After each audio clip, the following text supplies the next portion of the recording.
యోగాతో బరువు తగ్గటం సులభం కేవలం 21 రోజుల్లో.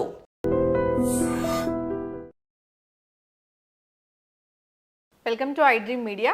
సో జనరల్గా గ్యాస్ట్రిక్ ప్రాబ్లం ఇబ్బంది పెడుతూ ఉంటుంది. అయితే ఈ సమస్యకు ఆయుర్వేద పరంగా చాలా చక్కటి ట్రీట్మెంట్స్ ఉంటాయి, అంతేకాదు మంచి చిట్కాలు కూడా ఉంటాయి. సో దీని గురించిన పూర్తి వివరాలు తెలుసుకుందాం. మనతో పాటు ఉన్నారు ప్రముఖ ఆయుర్వేద వైద్య నిపుణులు డాక్టర్ సుబ్రహ్మణ్యం గారు from Amrutham ayurvedic hospital. Doctor గారు నమస్తే అండి. నమస్తే అండి. డాక్టర్ గారు, అయితే గ్యాస్ట్రిక్ ప్రాబ్లం అనేది చాలా మందిని ఇబ్బంది పెట్టే ప్రాబ్లమే. ఎక్కువగా ట్రైన్లు వస్తూ ఉంటాయని చెప్తూ ఉంటారు, పొట్ట ఉబ్బరంగా ఉందని చెప్తూ ఉంటారు, రకరకాల దీని గురించి చెప్తూ ఉంటారు. అయితే అసలు గ్యాస్ట్రిక్ ప్రాబ్లం గురించి ఆయుర్వేద శాస్త్రం ఏం చెప్తుంది? గ్యాస్ట్రిక్ ప్రాబ్లం ఒక అబద్ధ రోగం అండి. ముందు ఇది ఒకటి బేసిక్గా చాలా తెలుసుకోవాలి ఎవరైనా సరే. రెండోది, ఎప్పుడు గ్యాస్ట్రిక్ ప్రాబ్లం రాదు, తెచ్చుకుంటారు. ఇది రెండో పాయింట్, తెచ్చుకునే సమస్య గ్యాస్ట్రిక్ ప్రాబ్లం. మూడోది బాగా తెలుసుకోవాల్సింది ఏంటంటే, మన యొక్క జీర్ణ వ్యవస్థ మనం బతికున్నంత కాలం పనిచేస్తుంది, అది అందుకోసమే ఉంది. దానికి ఎప్పుడు సమస్య రాదు. దానికి ఏం కావాలో అది ఇవ్వకుండా ఏమి ఇవ్వకూడదో మనం ఇచ్చామనుకోండి, అప్పుడు మనకు ఈ సమస్య తయారవుతుంది. సో ఆహారం ప్రధానంగా ఇక్కడ ఆహారం. ఇంకొంతమందికి మందులు తెగ వేసుకోవడం అలవాటు. నేను అసలు బాగా చూసిన ఎక్స్పీరియన్స్ ఏంటంటే, ఈ మందులు అందుబాటులో ఉన్నాయి, ఏ మెడికల్ షాప్కి వెళ్ళినా నాకు తలనొప్పి వస్తుందంటే ట్యాబ్లెట్ ఇవ్వండి, గ్యాస్ ప్రాబ్లం ట్యాబ్లెట్ ఇవ్వండి, కడుపులో నొప్పి వస్తుంది ట్యాబ్లెట్ ఇవ్వండి, మోషన్ ట్యాబ్లెట్ ఇవ్వండి, ఎనర్జీ లేదు ఎనర్జీ ట్యాబ్లెట్ ఇవ్వండి, నిద్ర పట్టట్లేదు నిద్ర ట్యాబ్లెట్ ఇవ్వండి. ఇవి కామన్గా అడగడం నేర్చుకున్నారు. సో ఒక మెడికల్ షాప్లో ఇలాంటివన్నీ కూడా తెచ్చుకొని హ్యాపీగా జనం వేసుకుని ఆ రోజు సంతృప్తి పడిపోయి బతుకుతున్నారు. కానీ ఆ తర్వాత నొప్పులు వచ్చినా కూడా అంతే, కడుపు నొప్పి వచ్చినా, మోకాళ్ళ నొప్పి వచ్చినా, నడుము నొప్పి వచ్చినా, దేనికైనా కూడా టాబ్లెట్ వేసుకుంటున్నారు. ఆ రోజుకి బాగుంది. అలా వారం రోజులు, నెల రోజులు, సంవత్సరాలు కూడా గడిచిపోతున్నాయి. ఆ తర్వాత ఈ మందులు అధికంగా ఇలాంటి వాడడం వల్ల, ఎందుకంటే ఇవి మన శరీరానికి పనికి రానివి, మన శరీరానికి ఒక మంచి ఆహారం ఇవ్వాలి, మంచి సహజ సిద్ధమైన ఆహారం ఇవ్వాలి, అసలు దానికి జీవం ఉన్న ఆహార పదార్థాన్ని ఇవ్వాలి మనం. అంటే ఎందుకంటే మన జీవం బాగుండాలంటే మనకు జీవం ఉన్న ఆహార పదార్థాన్ని తీసుకోవాలి. జీవం లేని పదార్థాలను మనం తీసుకొని దానికి జీవం పెంచాలంటే, అంటే చంపేసిన దాన్ని బతికించాలి అనేటట్టు అయిపోతుంది మన శరీరం. అలా దాన్ని చేయడం వల్ల ఈ సమస్య వస్తుంది. ఉదాహరణకు మనకు ఇప్పుడు నూనెలోకి వేసి ఒక పదార్థాన్ని వేపుడు చేశారంటే, ఇక దాన్ని అంతకంటే మ్యాక్సిమం కిల్ చేసినది ఇంకేమీ లేదు, దాన్ని చంపేశారు మొత్తం అంతాను. దాంతో ఏ జీవము ఉండదు. అది ఎలా ఉందంటే, ఒక ఏదైనా జంతువుని వీళ్ళు కాల్చేస్తే ఏ విధంగా బూడిదలాగానో అది బొగ్గులాగా తయారైపోతుందో, నూనెలోకి వేసిన పదార్థం ఏదైనా కూడా బొగ్గు అయిపోయినట్టు. ఆ బొగ్గుల్ని మనల్ని తినేస్తున్నారు. ఎందుకు? నములుతుంటే రుచిగా ఉందని. కానీ దాని అసలైన గుణాలు దానికి పోయి విరుద్ధ గుణాలు దానికి వచ్చేసి ఉంటాయి. ఇప్పుడు మన చాలామందికి ఈ మందులు వాడడం కానీ ఇలాంటి ఆహారం తీసుకోవడం వల్ల కానీ క్యాన్సర్ డెవలప్ అయింది అంటున్నారు. క్యాన్సర్ కూడా ఎలాంటిది? ఈ విరుద్ధమైన పదార్థాలు తీసుకోవడం వల్ల మన శరీరానికి జీవం ఉండాల్సిన జీవకణాలకు ఇవ్వాల్సిన ఆహారం సక్రమంగా లేక, అవి సరిగా పనిచేయలేక, మన జీవకణాలను చంపేసే కణాలు ఏవైతే ఉన్నాయో వాటికి తగిన శక్తి చేరి అవి పెద్దవైపోతున్నాయి. అందువల్లే క్యాన్సర్లు వస్తున్నాయి. క్యాన్సర్ ఈరోజు ఒక అమెరికాలో 40% మందికి, 100లో 40% మందికి క్యాన్సర్లు ఉన్నాయని, మన దేశంలో ఇప్పుడు చాలా 60 ఏళ్ళు దాటిన వాళ్ళలో 20 నుంచి 30% మంది క్యాన్సర్లు వచ్చేస్తున్నాయని అంటున్నారు. కారణం ఏంటంటే జీవం లేని ఆహార పదార్థాలు తీసుకోవడం. దానివల్లే ఈ గ్యాస్ ట్రబుల్ అనేది కూడా వస్తుంది. అరగకపోవడం, కడుపు ఉబ్బరం, పులిత్రేంపులు రావడం, విరేచనం సరిగ్గా కాలేకపోవడం, ఇవన్నీ కూడా ఈ పొట్టకు సంబంధించిన సమస్యలే. దీని ద్వారానే వస్తుంది. దీనికి ప్రధానమైన కారణం ఆహారము, జీవన విధానం. ఆహారంలో ఎలాంటి ఆహారం తీసుకోవాలి? మీరు ఆహారం తీసుకున్నది బాగా నమలాలి. అంటే ముందు తినే ముందే మీరు బాగా ఉడికించి ఉండాలి, పిసకాలి, నమలాలి, తినేటప్పుడు నీళ్లు తాగకూడదు, ఇవి చేయాలి. ఇంతకు ముందు తిన్న ఆహారం పూర్తిగా అరిగిపోయిన తర్వాతనే మళ్ళీ ఆహారం తీసుకోవాలి. ఈ విధానం లేకుండా మధ్యలోనే ఏదో ఆహారాన్ని ఇవ్వడం, ఇక మన జీర్ణ వ్యవస్థలోని జీర్ణరసాలన్నీ, ఆ ఎంజైమ్స్ అన్నీ కూడా వాటర్ సాల్యుబుల్గా ఉంటాయి, అంటే నీళ్ళలో కలిసిపోయే అలాంటివి ఉంటాయి. అందుకని మనకు నీళ్ళలో ఉడికించిన పదార్థాలు ఇలాంటివి తీసుకుంటే బాగుంటుంది. అదే మనం నూనెలో వేసి దేవిని తీసుకున్నప్పుడు అది ఆ పదార్థం ఆ యొక్క జీర్ణ పదార్థాలు ఎంజైమ్స్తో కలవదు. దానివల్ల ఏంటంటే అది కుళ్ళిపోయిన తర్వాత దాంతో గ్యాసెస్ రిలీజ్ అయ్యి అప్పుడు అది జీర్ణం అవ్వాల్సి వస్తుంది. అంటే చెడిపోయిన తర్వాత మన ఆహారం జీర్ణం అవడం వల్ల మనకు రోగాలు తయారవుతున్నాయి. కాబట్టి బాగా ఉడికిన పదార్థాన్ని తీసుకోవాలి. సహజ సిద్ధంగా తీసుకునే కొన్ని ఉంటాయి. ఇప్పుడు కీర ఉంది, క్యారెట్ ఉంది, అవి నేచురల్గా మనం పచ్చివే తినొచ్చు. నేచురల్గా ఎలా తినగలిగే అవకాశాలు ఉన్నాయో వాటిని అలాగే తినాలి. గింజలు లాంటివి ఉడికించుకొని తినాలి. ఈ యొక్క మాంసాహారం లాంటివి తినేవాళ్ళు కూడా దాన్ని సరిగా ఉడికించి ఎప్పుడైనా కొద్ది మోతాదులో తీసుకోవాలి. ఇక ఇప్పుడు మనకు ఓ ఫంక్షన్లోకి వెళ్తే మనకు ఒక 20-30 రకాలు ఉంటే దాన్నంతా ఒక కలగూర గంపలాగా కుర్తిలోకి పోసినట్టు మొత్తం పోసేస్తున్నారు. అట్లా తినకూడదు. అలా తినడం వల్ల ఏమైతుందంటే మీకు ఏ పదార్థాన్ని జీర్ణం చేయడానికి దానికి తగిన జీర్ణరసాలని శరీరం ప్రత్యేకంగా ఉత్పత్తి చేయాలి. ఇక్కడ ఏమవుతుందంటే ఒకే పదార్థం ఇచ్చారనుకోండి, దానికి తగిన పదార్థాన్ని మాత్రమే జీర్ణం చేసే దాన్ని ఉత్పత్తి చేసి దాన్ని జీర్ణం చేస్తుంది. ఈ మిక్స్డ్ ఫుడ్ ఉన్నప్పుడు మనం ఏదైనా మిక్స్ చేసేసిన ఒక 10 రకాల గింజల్ని మిక్స్ చేసామనుకోండి, దాన్ని విడదీయాలంటే ఎంత సమస్య అవుతుంది. దాన్ని మళ్ళీ ఒక్కొక్క దాన్ని విడదీయాలని. అలాగే మన శరీరము ఈ 10 రకాల పదార్థాలు శరీరానికి అందించినప్పుడు దాన్ని మొత్తం జీర్ణం చేయడానికి రకరకాల పదార్థాలని అంటే రకరకాల ఎంజైమ్స్ని రిలీజ్ చేసి వాటన్నింటినీ జీర్ణం చేయాలి. కొన్ని జీర్ణం అవుతాయి, కొన్ని సరిగా జీర్ణం కావు. దానివల్ల వీళ్ళకు గ్యాస్ సమస్య. అంటే ఎప్పుడైతే సక్రమంగా జీర్ణం కాలేదో 4 గంటల తర్వాత అది కుళ్ళిపోవడం మొదలవుతుంది, డీకంపోజ్ అవుతుంది. ఆ కుళ్ళిపోయినప్పుడు మనకు దాంతో నుంచి గ్యాసెస్ రిలీజ్ అవుతాయి. అదే గ్యాస్ సమస్య. అందుకని అది త్రేపుల రూపంలో రివర్స్ రావడం, లేదంటే అపాన వాయులాగా పోవడం, లేదంటే కడుపులో నిండిపోయి పొట్టంతా ఉబ్బరంగా తయారవడం, తర్వాత ఇది మన పై భాగానికి ప్రయాణం చేస్తుంటే చెస్ట్ భాగంలో పెయిన్ రావడం, తర్వాత తలనొప్పి రావడం. దీనికని తలనొప్పికి టాబ్లెట్ వేస్తారు. అసలు కారణం తలనొప్పి ఎందుకు వచ్చిందో వేయట్లేదు, అది చూడట్లేదు. చెస్ట్ భాగంలో పెయిన్ వస్తే అది గ్యాస్ సమస్య వల్ల వచ్చిందేమో అనేది కానీ గుర్తించట్లేదు. కానీ చాలామంది వెళ్ళి ఒక హార్ట్ ప్రాబ్లమ్స్ ఏమో అని హార్ట్ టెస్టులు చేయించుకుంటున్నారు. సో దీనివల్ల ఏమవుతుందంటే వీళ్ళు ఒక్కొక్కసారి వీళ్ళు చేసుకున్న టెస్ట్కు లేకపోతే ఆ పెయిన్ కిల్లర్స్ లాంటివి వాడడం, మూలానికి చికిత్స చేసుకోకపోవడం, ఇలాంటి వాటి వల్ల తర్వాత ఇవన్నీ క్రానిక్గా తయారైపోతున్నాయి. కాబట్టి గ్యాస్ ట్రబుల్ అనేది లేదు, గ్యాస్ ట్రబుల్ రాదు. దానికి ఏం కావాలో అది ఇవ్వాలి, దానికి ఏమి ఇవ్వకూడదో అది ఇవ్వకూడదు. ఈ 4 పాయింట్లు మరి చాలా చక్కగా తెలుసుకోవాలి. రెమెడీస్ అంటే రెమెడీస్ వచ్చేసరికి మనకు చాలా ఉన్నాయండి. మన ఇంట్లో ఉంది. గ్యాస్ ట్రబుల్కి మనం పెద్ద మందులు వాడుకోవాల్సిన అవసరం ఉండదు.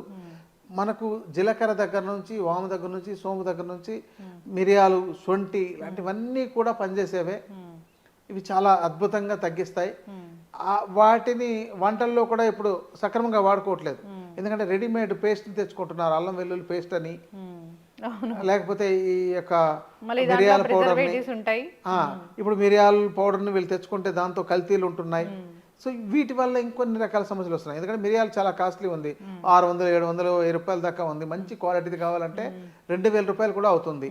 సో అంత క్వాంటిటీది ప్యాకింగ్ రూపంలో చేసేవాళ్ళు కాస్ట్ ఎక్కువ పెడితే కొనరనే ఉద్దేశంతో దాంతో సమ్ అడల్ట్రేషను, ఇంకా బొప్పాయి గింజలను కూడా కలిపి దాంతో చేస్తున్నారు. రకరకాలుగా జీలకర్రని తయారు చేసేస్తున్నారు, వాటికనే డై తయారు చేసేస్తున్నారు. శొంఠి, ఇంకా మనకు శొంఠిని సహజ సిద్ధంగా ఎండబెట్టట్లేదు. సహజ సిద్ధంగా ఎండబెడితే అది రంగు మారుతుంది. అదే దానికి సల్ఫర్తో కోటింగ్ ఇస్తే చాలా ఆకర్షణీయంగా ఉంటుంది, తెల్లగా ఆకర్షణీయంగా వస్తుంది. అంటే తెల్లగా కనిపించే సొంటి కాదు, అది సల్ఫర్ కోటింగ్ తో చేసినది అనమాట. ఓకే. మనకు మీరు అల్లం తీసుకొచ్చి ఎండబెట్టండి.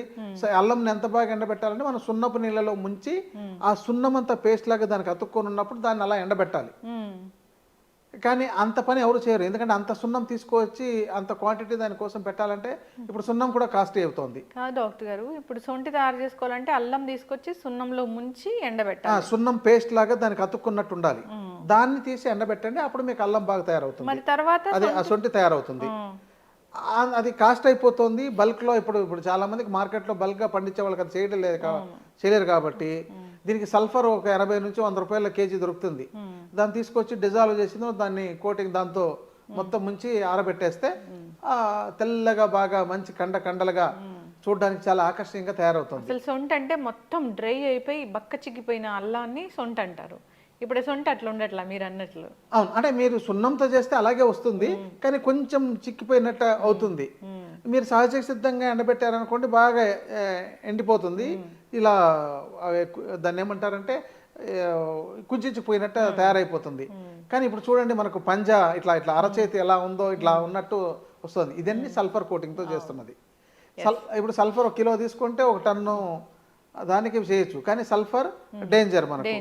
అది డైరెక్ట్గా దాని మీద కోటింగ్ ఉంటుంది, దాన్నే డైరెక్ట్గా తింటున్నారు. ఇప్పుడు ఈ ఆర్టిఫిషియల్ కలర్స్ కలిపినవి ఇలాంటి కెమికల్ బేస్డ్ తీసుకుంటే పొట్ట పాడవకి ఏమవుతుంది, మీరు అన్నట్లు గ్యాస్ట్రిక్ ఇష్యూస్ అనేవి వస్తూ ఉంటాయి. అవును, ఇవన్నీ వస్తాయి. మన ఆహారం, అందుకని ఆహారమే ప్రధానం. వీళ్ళు సరిగా ఉడికిన దాన్ని మంచి ఆహారం సహజసిద్ధంగా, ఇప్పుడు ఆకుకూరలను కూడా మీకు ఆకర్షణ కనపడడానికి దాని కలర్లో వేసి ముంచి తీసి పెడుతున్నారు. అప్పుడు మీరు వెళ్తే మార్కెట్లో ఆకర్షణ కనపడుతుంది. అవును. అయితే ఇప్పుడు ఈ గ్యాస్ట్రిక్ ప్రాబ్లం తగ్గించుకోవడానికి ఏదైనా ఒక రెమెడీ, ఏదైనా ఒక చిట్కా ఉంది అంటే? రెమెడీ అంటే ఏం లేదండి, మంచి జీలకర్ర తెచ్చుకోండి, మంచి సోంపు తెచ్చుకోండి, మంచి వాము తెచ్చుకోండి. ఈ మూడింటిని దోరగా వేయించుకొని పౌడర్ చేసి మిక్సీలో వేసి చూర్ణం చేసి దానికి కొద్దిగా బెల్లం కానీ లేదంటే పటిక బెల్లం తీసుకొని వీళ్ళు ఎంత మోతాదులో, ఈ మూడింటిని సమాన మోతాదులో తీసుకోవాలి. మిరియాలు జీలకర్ర, సోంపు, వాము. ఇంకా కొంచెం టేస్టీగా ఉండాలంటే మిరియాలు ఒక 25 గ్రాములు కలుపుకోవచ్చు, సొంటి ఒక 50 గ్రాములు కలపవచ్చు. ఈ 5 చాలండి. ఇంకా మంచి గుమగుమలాడాలంటే మనకు ఇంగువ ఉంటుంది కదా, అది ఒక 10 గ్రాములు కలుపుకున్నా కూడా మంచి స్మెల్ ఉంటుంది. అది కొంతమందికి ఆ స్మెల్ పడదని అంటారు, అలాంటి వాళ్ళు దాన్ని అవాయిడ్ చేసుకోవచ్చు. వీటిని, ఈ 5 ఐటమ్స్ని తగిన విధంగా వేయించి మిక్సీలోకి వేసి పౌడర్ చేసేసి, ఈ మోతాదు మొత్తం ఎంత అయిందో, అంటే 300 గ్రాములు తయారైంది అనుకోండి, పటిక బెల్లం దానికి ఇంకొక 300 గ్రాములు పొడి చేసి కలిపేస్తే మొత్తం టేస్టీగా ఉంటుంది, మనం చప్పరించవచ్చు అనమాట. ఇంకా ఒకవేళ వీళ్ళకు నేను ఇందాక చెప్పినట్టు ఇంగువ పడకపోయినట్లయితే, స్మెల్ పడకపోతే ఇలాచీ కలుపుకోవచ్చు. ఇలాచీ ఏం చేయాలంటే ఒలిచేసి మొత్తం దాన్ని గింజలు మాత్రం తీసుకోవాలి. అది బద్ధకమై చాలా మంది పొట్టుతోనే అట్లాగే వేసేద్దామని వేస్తారు. పొట్టు వేయకూడదండి, గింజలు వాడేది కూడా పొట్టు వాడకూడదు, గింజలే తీసుకోవాలి. అది కానీ దాంతో ఫ్లేవర్ ఉంది, స్మెల్ ఉంది.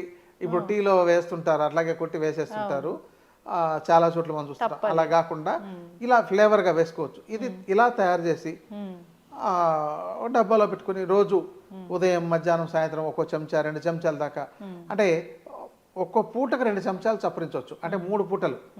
నా దగ్గరికి ఈ ఎపిసోడ్ ఈ చిట్కా మాత్రం నేను చాలా ఎపిసోడ్లో చెప్పినా, చాలా మంది వాడే అదొక్కదాంతోనే మా ప్రాబ్లం పోయిందండి, నేను రోజు మందులు వేసుకునేవాడిని, అది లేకుండా పోయింది. నాకు కొంతమంది ఆ ప్యాన్ 40 వేస్తే కానీ నాకు బాగుండేది కాదు, అలాంటి సమస్య లేకుండా పోయింది అని ఇలా చెప్పిన వాళ్ళు నాకు కొన్ని వేల మంది ఉన్నారు. ఇప్పుడు ఎక్కడైనా ఏ ఫంక్షన్కి వెళ్ళినా, ఏ మీటింగ్లకు వెళ్ళినా, ఎక్కడైనా సరే మీరు యూట్యూబ్లో వస్తారు కదా, లేకపోతే మీరు వీడియోలు చేస్తుంటారని గుర్తుపట్టి మీరు చెప్పింది మేము చేసాం, అది చాలా బాగా పనిచేసింది అని చెప్పిన వాళ్ళు చాలామంది ఉన్నారు. ఈ ఒక్కటి చాలండి దీనికి. ఎవరికైతే ఇంకా దీంతో కొంతమంది కడుపులో మంట వస్తుంటుంది, వాళ్ళకి ఏంటంటే లోపల అల్సర్స్ తయారైపోయి ఉంటాయి. అలాంటి వాళ్ళు రోజు ఉదయం లేవగానే మంచి ఆవు నెయ్యిని కొంచెం గోరువెచ్చగా చేసి, అంటే దాన్ని కరిగించి, ఎప్పుడు అది గడగడిపోతుంది కదా, కరిగించి ఒక 2 చెంచాలు ఉదయం పరగడుపున అలాగే స్పూన్తో తాగేసి కొంచెం వేడి నీళ్ళు తాగాలి. 1 గంట పాటు ఏమీ తీసుకోకూడదు. ఇలా చేస్తూ తర్వాత ఈ చూర్ణాన్ని చప్పరించడం. మిగతా మామూలు ఆహారంలో ఈ సమస్యతో బాధపడుతుండే వాళ్ళు బాగా సాఫ్ట్గా ఉండే ఆహారాన్ని తీసుకోవడం, బాగా ఉడికిందని కొంచెం మజ్జిగ కలిపి ఇలాంటివి తీసుకోవడం, కారం ఎక్కువగా తీసుకోకుండా ఉండడం, మసాలాలు ఎక్కువగా తీసుకోకుండా ఉండడం, ఈ యొక్క వేపులు తీసుకోకుండా ఉండడం, ఇలా చేసినట్లయితే లైఫ్ స్టైల్ చేంజెస్ చేసుకోవాలి, ఆహార నియమాలు పాటించాలి, చెప్పిన చిట్కాలు పాటిస్తే అసలు గ్యాస్ ట్రబుల్ రాదు. గ్యాస్ ట్రబుల్ ఒక అబద్ధ రోగం అనేది వాళ్ళకు వాళ్ళే నిరూపణ చేసుకోగలరు. మరి బాగా గ్యాస్ట్రిక్ ప్రాబ్లం వస్తుంది, పుండ్లు పడిపోయే పొట్టలో అన్నప్పుడు ఇక దీంతో ఇతర సమస్యలు కూడా కొంతమందికి వచ్చి ఉంటాయి. మలబద్ధకము, తర్వాత పైల్స్ లాంటివి రావడము, ఇలాంటివన్నీ కూడా వచ్చి ఉంటాయి. ఇలాంటి వాళ్ళు వైద్యుల పర్యవేక్షణలో చికిత్స తీసుకోవాలండి. మంచి ఆయుర్వేద వైద్యుల పర్యవేక్షణలో తీసుకున్నట్లయితే ఈ సమస్యను చాలా బాగా పరిష్కరించవచ్చు. చక్కటి ఇన్ఫర్మేషన్ డాక్టర్ గారు. అంటే మీరు చెప్పిన రెమెడీ చాలా చక్కగా ఉంది. అన్నీ కూడా ఇంట్లో దొరికేవే. సొంటి దొరుకుతుంది, వాము దొరుకుతుంది, జీలకర్ర దొరుకుతుంది, ఇంకా ఏంటి సోంపు అనగానే అదొక చక్కటి ఫ్లేవర్ ఉంటుంది. సో అంతేకాకుండా మీరు ఇలాచీ కూడా దాంతోపాటు యాడ్ చేసుకోవచ్చు అని చెప్పారు.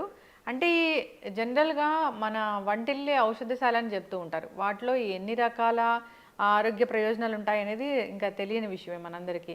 అదంతా కలిపి తీసుకుంటే కనుక, కొద్దిగా చప్పరిస్తే కనుక దీంతో పాటు అనేక రకాల అనారోగ్య సమస్యలు కూడా తొలగిపోతాయేమో. అవునండి, అజీర్ణం సమస్యలు అన్నీ పోతాయి. పిల్లలకు ప్రతి ఇంట్లోనూ చేసి డైనింగ్ టేబుల్ మీద పెట్టుకోవాల్సిందేనండి. ఇది ఇది పిల్లలు కూడా రోజు వాళ్ళకి ముందు ఇది కొంచెం చప్పరించు తర్వాత అన్నం తినంటే వాళ్ళు తిన్న ఆహారం కూడా బాగా జీర్ణం అవుతుంది. ఇది ఎవరు తినాలి అని మళ్ళీ దీనికి చాలామంది ప్రశ్న, పిల్లలు తినొచ్చా, పెద్దవాళ్ళు తినొచ్చా, షుగర్ ఉండేవాళ్ళు తినొచ్చు. షుగర్ ఉండేవాళ్ళు అంటే ఈ పటిక బెల్లం అనేది కలుపుకుండా డైరెక్ట్గా తీసుకోవచ్చు. ఇంకా షుగర్ అనే దానికి ఒక హాఫ్ మినిట్ ఇన్ఫర్మేషన్ ఇస్తాను. ఇప్పుడు మేము ఎంతో కాలం నుంచి షుగర్ అనే దానికి జీవన శైలితోనే బాగు చేసుకోవచ్చు, ఆహారంతోనే బాగు చేసుకోవచ్చు అని చెప్తే అది ఎవరికి అర్థమయ్యేది కాదండి. ఈ రోజు వస్తుండగా ఏదో పేపర్లో చూశాను అనమాట, షుగర్ కోసం వాడుతుండే మందులు 17% మాత్రమే పనిచేస్తోంది, మెట్ఫార్మిన్ కానీ ఇంకేదైనా మందులు, దీనికి జీవన శైలే చాలా అద్భుతంగా పనిచేస్తుంది చెప్పని ఒక పరిశోధనలో తేలిందని ఒక ఇన్ఫర్మేషన్ వచ్చింది. ఇది లైఫ్ స్టైల్ డిజార్డర్ అని అందరూ చెప్తూనే ఉంటారు. ఇది ఒక జీవనశైలి వ్యాధి. ఖచ్చితంగా వాళ్ళు వాకింగ్ చేయాలి, ఆహార నియమాలు పాటించాలి, సో శారీరక శ్రమ ఉండాలి, ఇవన్నీ కూడా చెప్తూనే ఉంటారు. సరైన స్లీప్ ఉండాలి, స్ట్రెస్ లేకుండా ఉండాలి, డయాబెటీస్ తగ్గించుకోవాలంటే మందులతో పాటు అని. సో చక్కటి ఇన్ఫర్మేషన్ డాక్టర్ గారు, ఫాలో అవ్వాలని కోరుకున్నామండి. ధన్యవాదాలు. నమస్తే అండి. And for more videos, Please subscribe to iDream. Please subscribe to iDream. Please subscribe iDream. And please subscribe to iDream. For more videos, subscribe to iDream. Please like, share and subscribe to the channel. Congratulations, iDream. Subscribe to iDream. Subscribe to iDream. so subscribe to iDream Media. iDream team andarki huge congratulations. Please subscribe iDream Media. Please subscribe to iDream. Subscribe iDream. Please subscribe to iDream. iDream అంటే నా కళల ఛానల్ను subscribe చేసుకున్న నోరు తిరుగుతలేదు, మీరైతే గంట గుర్తు కొట్టండి. For more such videos, please subscribe to iDream. Subscribe to iDream. Please subscribe to iDream. Please subscribe iDream Media. Please do subscribe to iDream. Please subscribe to iDream Media. For best entertainment and information, please subscribe iDream. And don't forget to subscribe to iDream.